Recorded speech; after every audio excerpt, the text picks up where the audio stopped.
जेलमधील ओळख चांगलीच अंगलट आली।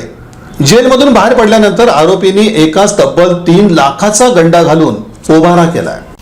तुला केसमधून बाहेर काढण्यास मदत करतो म्हणून जेलमधून बाहेर आलेल्या व्यक्तीस ठाणे येथून भेटण्यासाठी बोलावून घेऊन त्यांना दमदाटी करून त्यांच्याजवळील सोन्याचे दागिने आणि रोकड असा 3 लाखांचा ऐवज जबरदस्तीने काढून घेण्यात आलाय। हा प्रकार मंगळवेढा तालुक्यातील ब्रह्मपुरी गावाच्या हद्दीत घडला। ग्लेन पर्सी सिकेरा राहणार ठाणे यांनी दिलेल्या फिर्यादीवरून या प्रकरणी अजित उर्फ काळ्या सुरेश पवार राहणार नंदूर याच्या विरोधात गुन्हा नोंदवलाय।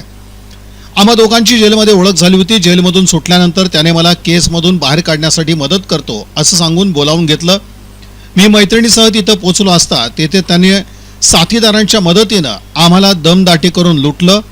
माझे व मैत्रिणीचे दागिने रोकड असा 3 लाखांचा ऐवज जबरदस्तीनं काढून घेतलाय असं फिर्यादीत म्हटलंय।